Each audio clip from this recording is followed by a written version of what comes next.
What's up, y'all? Thanks for joining us. It's the Straight Game Podcast. I'm Eddie House, Mike Bibby, Ty Ellis. I got a very special guest on today. Somebody that I really, really wanted to tap into and let her explain her story, because what she's doing in the game of basketball, not only what she's done as a player, but what she's doing now in the front office is nothing less than spectacular. Allison Feaster, thanks for joining us. Thank you guys for having me. Yes, Real ma'am. pleasure. I'm gonna jump right into it. Okay, for them that don't know, Allison, right? I know what you got going on, but they're gonna make me ask this Right. question. So I'm gonna ask what is your title and what does your job entail? Like for people that don't know, like what you got going on.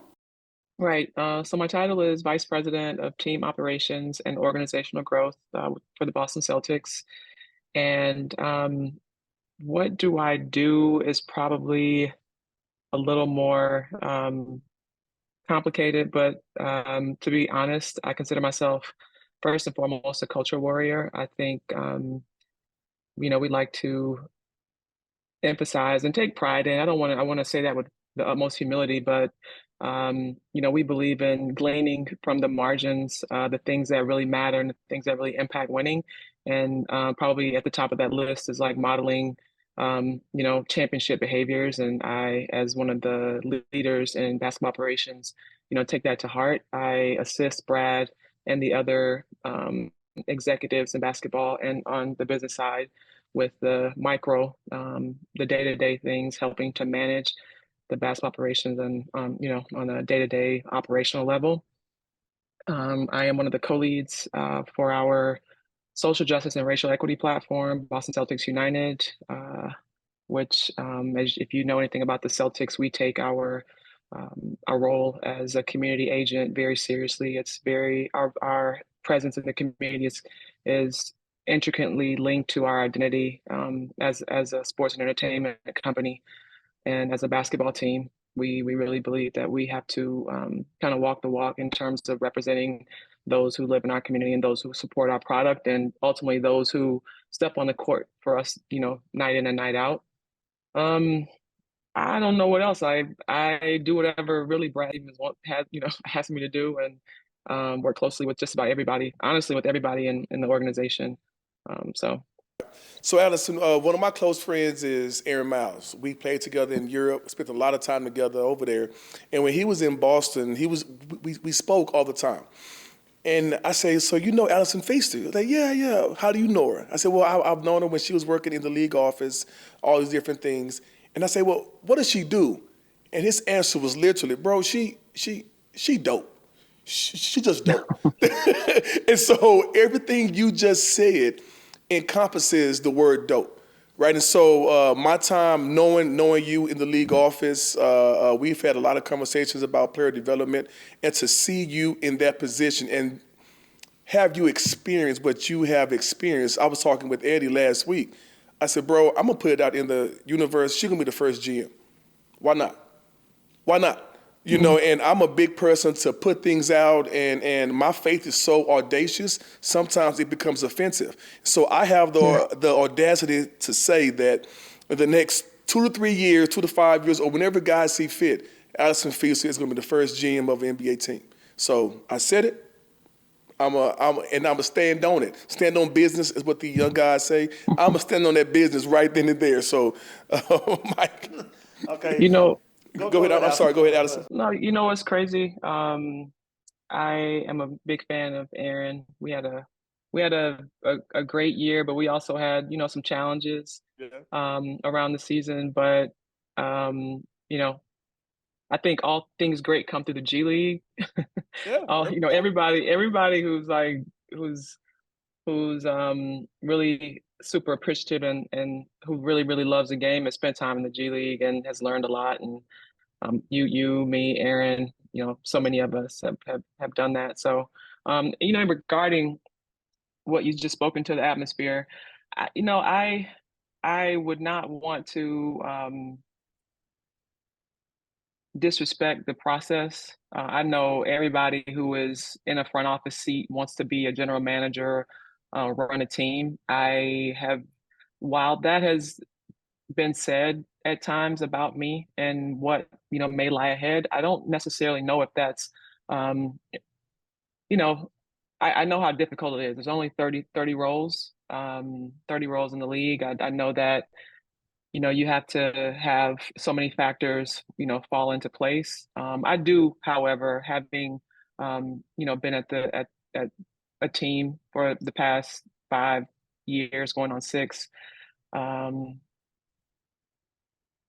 don't know. I'm not going to say I don't believe in myself, but I know I know what it takes to win. I've been on 27 plus teams, and I do know how to put people in the right place. And whenever I played, I would always prefer to be on the underdog team because I'll take whoever. I'll take 4 other people and try to go get a win. That's just how I am as a person.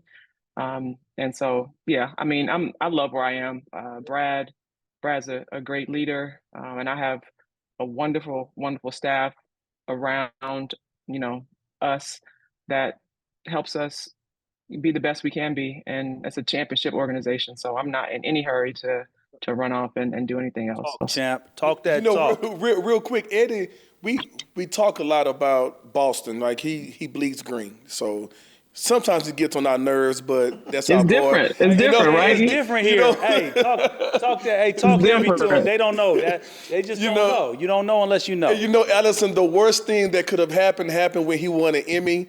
I'm like, I still don't believe it, to be honest with you. That got to be the worst thing. Because I still haven't seen the Emmy yet, to be honest with you. So I don't know if it's real or not. He got it on. He took a picture of it. No, I'm gonna have my lady up. I'm gonna do this later. Okay. I'm gonna have wifey FaceTime. He has receipts. Yeah, but we got receipts. You feel me? Thank you. You know what I mean? The fact that Brad has put together a phenomenal organization, phenomenal leadership, and just it exudes. Even how Eddie is and how he talks, and he just brags all the time. And so I'm really, really happy for you. And I think your time is coming. Allison, can I say this? He Appreciate said I that. brag. No, I don't brag. I just talk about facts. Okay, that ain't what the youngsters do nowadays. They say facts, right? And we know what facts is. That we are the world champions, right? That's facts. That is a fact. The fact is we coming back together again with that same group. Is that not facts? Facts. And did I not tell you, Ty, back when we did the little try run of this right here, that the Boston Celtics, when Joe was on, that the Boston Celtics was going to win a championship, that there was not a better team? You did. Facts. Okay, cool. So I'd like to deal with facts. That's all I'm trying to say. All right, Mike. Well, hey, Allison, it's Mike. We're going to switch lanes a little bit, go back into your basketball career a little bit. And you guys upset the number 1 ranked team in Stanford in the NCAA tournament. Yeah. Talk about that game a little bit for us. Wow. I really don't remember a lot about the game. I do, however, because I don't know when you play the game, you play so many and you get caught up. And I do remember the preparation that we spent hours on leading up to the game and just that season itself. We had a group of core players who had been together for 4 years, and we really understood the system. And we had a great senior season, so great in Ivy League terms that, we won the Ivy League title, and we didn't think we deserved a 16th seed. So, we're sitting there selection Sunday night and we, feel like Michael Jordan Last Dance. Oh, you want to disrespect us? Oh, okay, bet. So we're preparing for this game at Stanford, and we'd already had the Ivy League automatic bid a couple years. We got thrashed by Vanderbilt and the Tar Heels in 2 previous tries, and so we really felt like we had a shot. Full disclosure, Stanford did have 2 key players that were out, but still they were all scholarship players playing on their home court, home fans. We were playing at midnight because the game was it came on at 9 p.m. West Coast time. It was just we were completely out of our element, so to speak, or so everyone thought. But I went into the game as the leading scorer in the country, averaging 28.5 points a game, and so so it's like this Ivy League player is coming to play in this WNBA tournament game. Is she legit scoring 28 points a game? So I don't know. We just every player knew her role really well, and we had a great coaching staff who is the winningest. When she retired, she was the winningest coach in Ivy League history in any sport, men's or women's. So we weren't just any old team coming to play ball. And I remember they started a freshman on me. And again, I'm like, okay, all right. That's disrespectful. That's what we doing. We putting the freshman on the number one scorer in the country. Okay. And so everybody showed up. Everybody chipped in. My role was to score, and I had, I think, 35, 13 rebounds, and I missed 8 free throws. Wow. I missed 8 free throws. So they took the freshman off you pretty quick, I would imagine. Yeah, I saw a few. I saw a few bodies fall that night. So Harvard, if I say so. Harvard is so difficult. Period. Like, how did you manage the school and playing at an elite level on the court? It was not easy. It was not easy. But the beautiful thing about Harvard, and one of the reasons why I wanted to go to Harvard, apart from it being, the premier academic institution in the world, all the students there are amazing at something other than being an amazing student. And, I just really wanted that experience of, just blending in. I wasn't trying to stand out by going there. So I struggled academically at first because it was a transition. I'm from a small, town in South Carolina, predominantly Black and white. Not many students, went to college. But I got the hang of it and worked a couple, work study jobs because our family was not wealthy. We weren't affluent. My mom was a single mom on welfare, and it was the perfect practice for being the only woman of color in many rooms, subsequently. Quite honestly. I want to know this, Allison. Who did y'all run through that year in Stanford? Because I want to know who was on that squad. Who got that work? I need to know that. I need to know who got that work. No, I can't remember names, but that it's a matter of public record. You want to, Allison? I know you being PC right now. Yes. I'll ask you this on another time when it's just me and you talking to, okay. On the sideline when it's before the game, basketball talk. Okay. I'll give you the real. Yeah, I know you. You got to be PC right now. It's all good. I got you. But let me ask you this though, like, just being in the position that you are right now, was this a dream of yours? Is this something that you were thought of? Like you went to okay, eventually I want to do this. How did it all come about? No. So I never imagined I would be working for an NBA team. I never imagined that the opportunity to work for an NBA team existed. I never knew there were roles for women on NBA front offices. So no, I had zero clue. This role came about because I was, as a former W player, I was heavily involved in a lot of the NBA grassroots events. I would, volunteer because I'm passionate about, the game and growing the game and, being a role model for young people who aspire to play and learn. And so I would, volunteer my time around the world as an NBA ambassador. And so I was playing in Europe, studying for my MBA and working at the same time and also volunteering. And towards the end of my career, I had an opportunity to, was interviewing for a role at NBA Europe, and I was going to secure a role at NBA Spain. And I think Kiki Vandeweghe or someone from the league office, Renee Brown, a couple of others reached out about a new program they were starting at the NBA league office for former players. And so I got accepted into that program. It was me, Corey Maggette, Troy Murphy, Brian Cardinal, Stacey Lovelace, and Drew Gooden in the first cohort of the NBA operations associates program. And so that's really the first place where I gain the confidence to say, okay, I can do this. I remember over and over and over again, we would do group, peer feedback. I would hear the feedback from the group saying, hey, there's something, you got something, you can run a team, you can do whatever. And then, I never quite believed that. Not saying I believe that now, but the seeds of, okay, maybe there's something there were planted, in that program around those former players and some of the leadership at the NBA league office. And I think ultimately my last day, so in that program is when I actually met Brad Stevens and Danny Ainge and Rich Gotham. And I spent some time working and learning from the Celtics in addition to 4 other teams. And, I was at an event the other day, and Rich and I were on a panel together, and we were speaking about that initial experience. And, we felt the chemistry. We felt that there was something there that, I was enamored with the organization, and they obviously were, I piqued their interest. And at the time, there was not a specific role. They didn't know how to use me. And so they said, we'll circle back if something opens up. And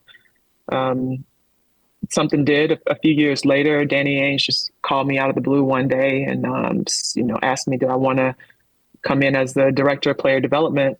And I think initially I was obviously humbled to receive the offer, but also I didn't necessarily want to do player development because I knew that I was interested in learning how to build and run a team. And, they were cool with that. But I think the first person who really gave me the confidence to believe in myself was probably Drew Gooden. Oh, Last day of our our associates program, he looked at me and said, you're a boss. You're a boss. You're gonna run a team. And all of us were like really emotional because we had spent a year together, just kind of discovering things. But that's really where I gained the confidence. Nice. So I hear the humility, and I've heard it since the first time I met you, which is super awesome. But also hear that competitive spirit talking about hoop.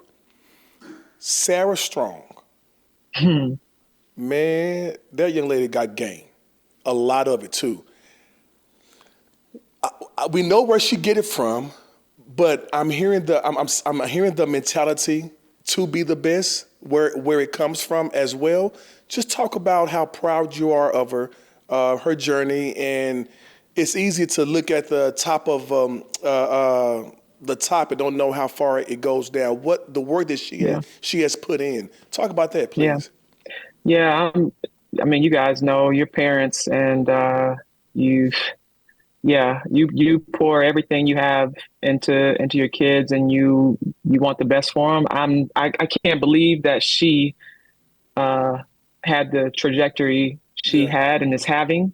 She was born in Spain. Her dad was playing in ACB in Fuenlabrada, and I had to take time off from playing in the WNBA and in Europe we had just to plan a pregnancy and give birth and try to figure out how to get back to playing. But, she grew up in Europe. She spent the first 10 years of her life in Spain.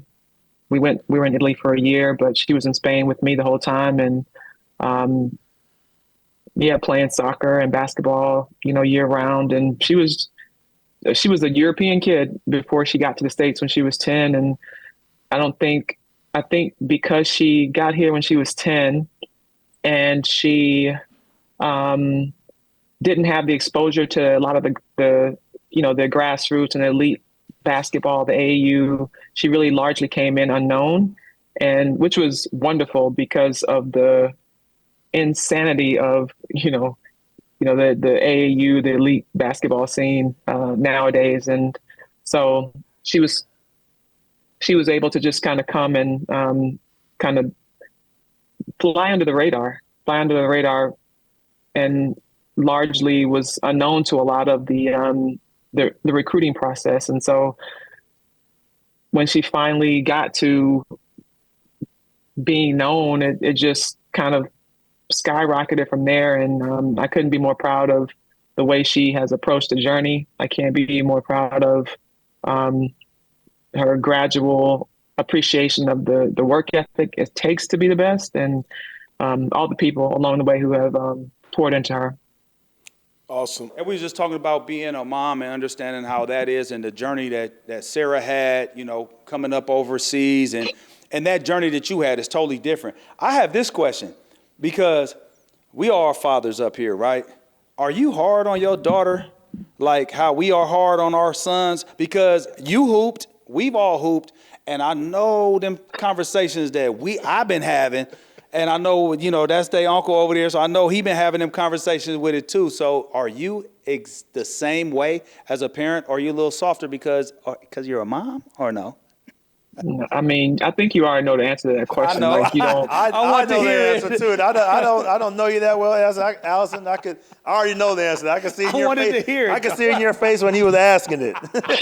But I will say this. I pick and choose my moments. So her dad, it was her coach, her AAU coach, her travel ball coach, and he also was on the bench on the high school team. He's coached her all her life, so she's only really known in the States. She's only had like one real, coach, and so for that reason, we never really talk a lot of basketball because I want her to have some separation of like church and state, so to speak. But I will say this: I do coach effort. I don't coach.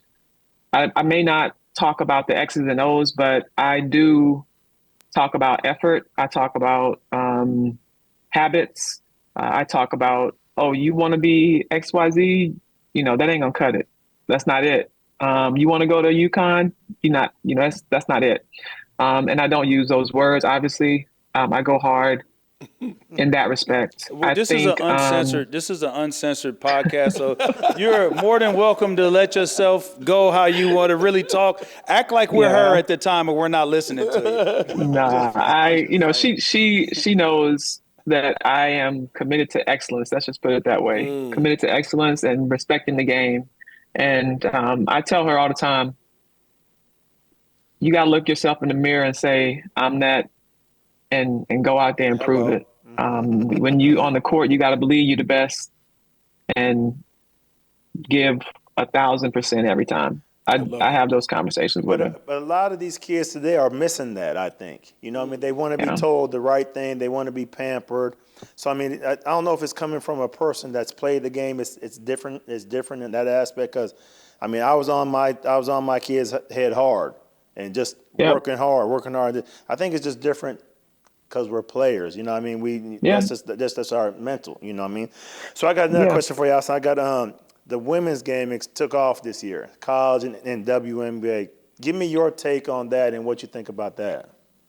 Well, my honest opinion is that the women's game didn't necessarily take off. I think eyes are on the women's game. Mm-hmm. Yes, that there is talent is pervasive. Like there are so many talented players. I just think it's now that women are having the proper platform to display the talent. I think that's a huge factor in why we are seeing this explosion. I think even in the NCAA tournament, just recently, the women's tournament, can now call itself, March Madness, whereas before it was just this. It was an event that was going on while the men were playing March Madness. So I don't know. I'm excited because I love watching the game. I love that women in basketball and women in sports in general are finally getting the just due and just respect, the just respected platform. And I'm excited for the up and comers. I love watching the rivalries, the Caitlin Clark, the Angel Reese, the stars, Asia, Breanna Stewart. It's a great game to watch. I've been to several games this summer, as a matter of fact. So I'm going to say this. So what I love about the W right now and the way it's trajecting and the ascension of it is never been to the point to where you had the old guard given to the new guard, really. Like there is a passing of the torch and we can actually see it. Before it was like they were hanging on to whoever the star was. Because like right now, like Diana Taurasi, my favorite WNBA player to ever play the game. She's a stone cold killer, right? She is not there, even though she's still averaging her 17, right? She's still out there balling, but you can see the changing of the guard, the youth movement. And I'm a big proponent of that. It's always the youth is going to move it, and the youth is embracing it. Caitlin Clark is embracing her role of being who she is. Angel Reese is embracing that role. It's growing the game. So I think that the W is in a fantastic place. And we talked about this before, where I was saying, like, damn, are some of these girls or women, are they resenting the fact that Caitlin Clark is kind of like jumped the line and got all this everything, whether it be endorsement deals, whether it be the publicity, everybody talking about she's not on the Olympic team. Do you think that there is some sort of dissension or something like that there to where they're like, man, how's she just able to jump the line like that? Almost like JJ Redick getting a coaching job. Yeah. Uh-oh. Yeah, so I'm not gonna go there. I'm not gonna touch that. I can shoot. I can talk heavy. I'm not gonna touch that one, but I will say, I don't want you to. bypass that landmine and go through. I will say that how can you not be ecstatic for Caitlin Clark and all the young women who are capitalizing on their talent, capitalizing on this tremendous wide open window, this largely untapped resource, and that is women's basketball and women's sports. Like, you can go across the sports. So I don't know. My former W players, I haven't had those conversations. I hate that there are constantly these this dialogue around the hate and the jealousy. I think if anything, it would have been nice for a few of the greats, the people who say that the women's basketball is exploding. It was there. It's just eyes weren't on it. Fans who haven't been fans of the game commenting with negativity, like that stuff we can do without. But I do largely think that, in my estimation, uneducated as it is, but I would imagine that the women are ecstatic to see the game where it is, especially those of us who have daughters who are playing the game and who will have an opportunity to really enjoy, professionally and personally, all that this game has to offer. I don't like, this is my only issue with the W or where we at right now, is the media trying to pit Angel and Caitlin against each other. I absolutely hate that. And then it becomes a black and white thing, and it's just a competitive thing. And I love how every time they see each other, they give them respect. Every time they talk about each other, it's with respect. But it's like they're trying to make one the good person and the bad person, the hero and the villain. And that's my only issue with it. I think it's healthy competition. And when they played together in the All-Star, we saw it perfectly. And so that would be my only issue right now. But I absolutely love that you all have charter planes now. I don't know the business side of it, why it took so long. But and hopefully the game will grow to a level where they don't have to go to Europe and the salaries will increase. I just saw $1 billion deal for the W. And so I'm really excited about where the direction that is going in. I was at an event recently. I was a camp director at Basketball Without Borders at the WNBA All-Star Phoenix, in Phoenix, Arizona. And there was the second time that there was a BWB standalone event for elite girls, the global camp, and that speaks to the level of talent that's out there, and it speaks to the commitment of the NBA and the W to women's basketball and girls at grassroots level. But I do think it's important to highlight the W will continue to grow, and the revenue will move with it if people buy season tickets. Buy season tickets to W games. Buy the season tickets. Yes, ma'am. So you out there doing basketball with Borders? Yeah. So because I'm around grassroots basketball out here, AAU. I got twins that are coming up in it, so I see it. When you go to events like that, are you like blown away? Like, because if I go to an EYBL game, and I know it might not be the same, I'm not saying, but if I go to an EYBL game, I'm looking like, damn, these kids is big. Oh, they're skilled.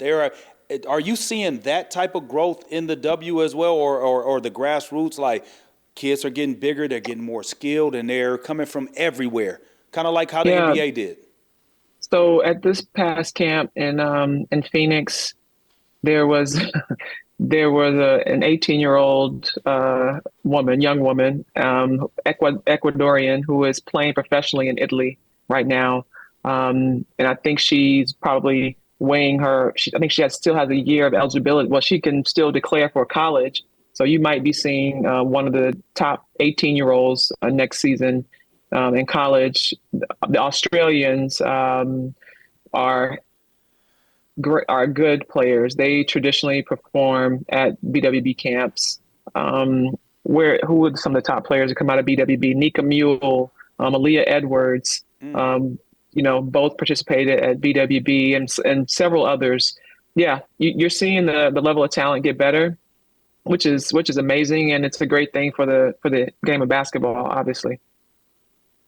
So Allison, tell me this. So Eddie, like he comes in, he see you guys championship shirt on today. Oh yeah, what's up, champ?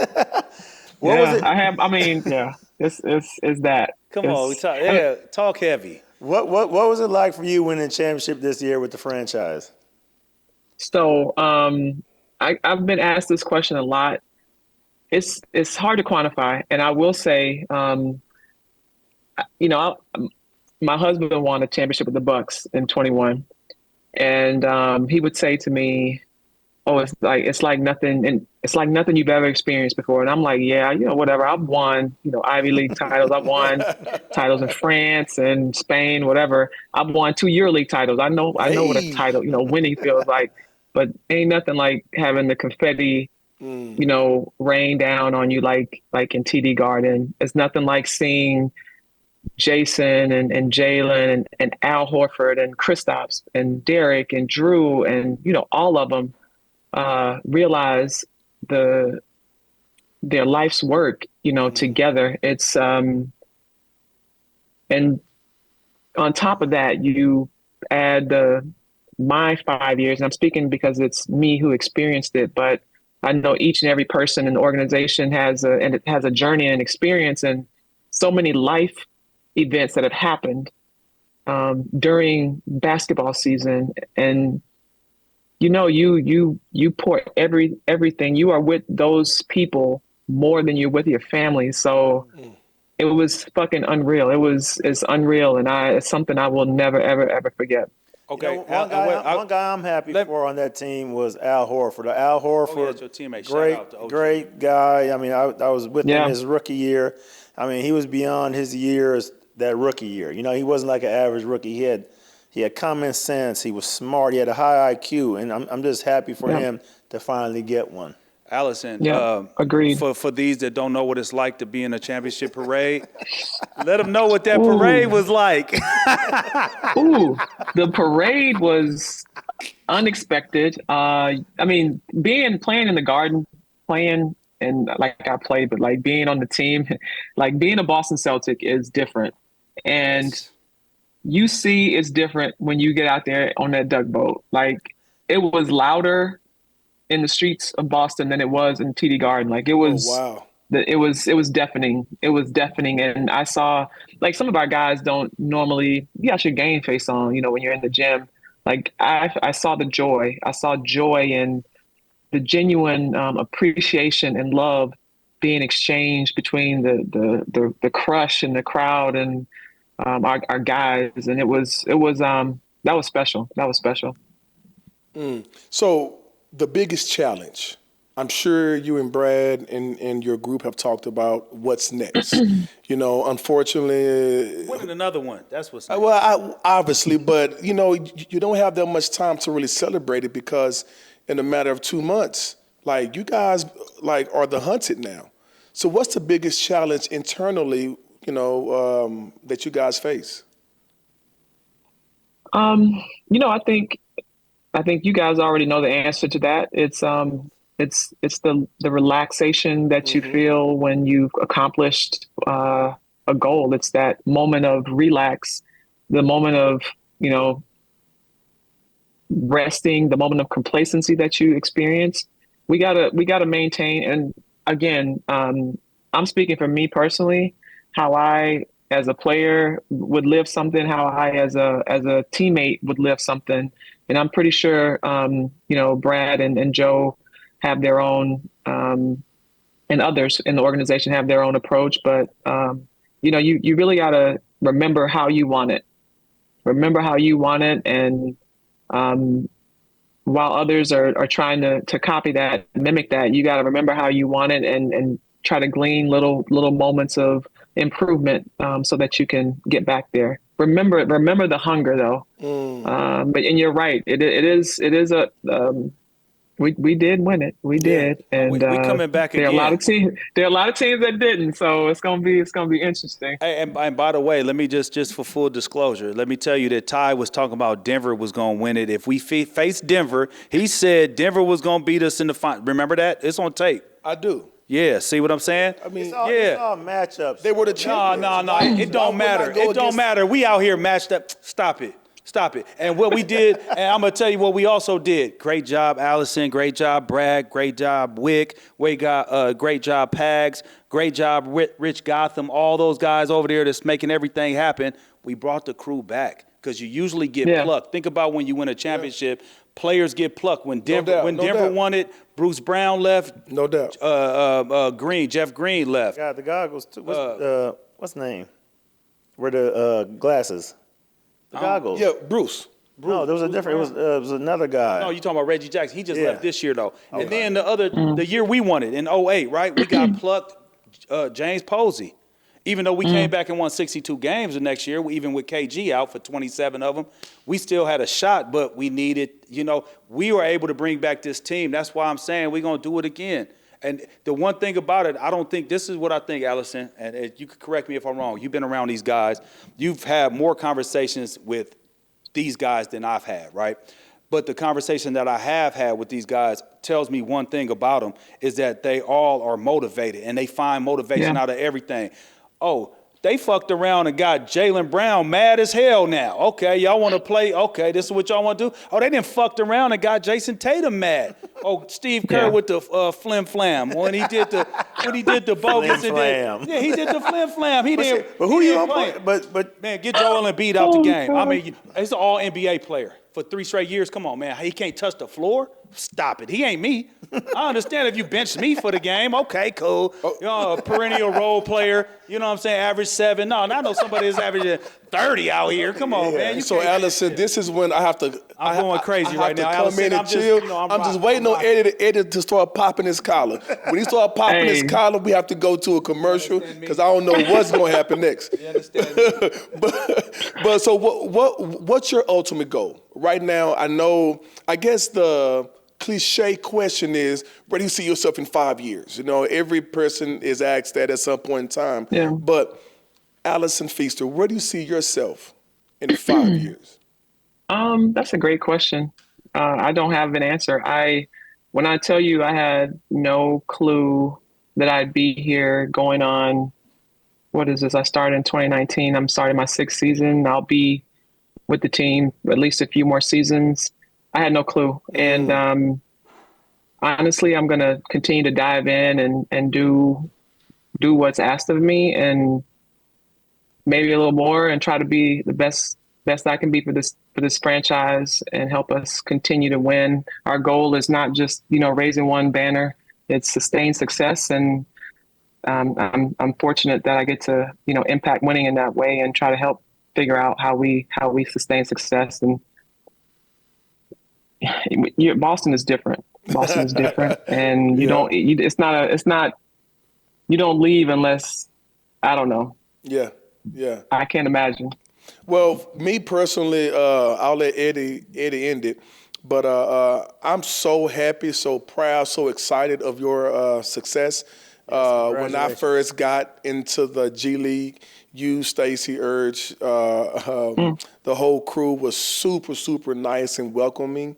And I just thank you so much personally. And I'm super proud of you, man. Like, as Aaron would say, like, you just dope. You know, you just super, super dope. So look forward to our paths crossing.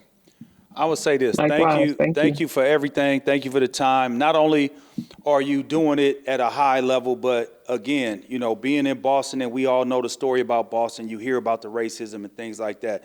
But being a woman of color, being in a big position the way you are, coming from Harvard, averaging, you know, the leading scorer, coming out, I mean, you got all of these things going on for you. And I wanted to share that with everybody. When I was able to have a platform with my brothers right here, you were the first person that came to mind, and I have been telling you that for the longest. I want more people to know you are inspiring, not only for us, you are inspiring for the rest of the generation, these young generation of women that are coming up, not only just women, but women of color as well. So salute Allison Feaster. Thank you. Thank you. I appreciate thank you that. very much. Thank you.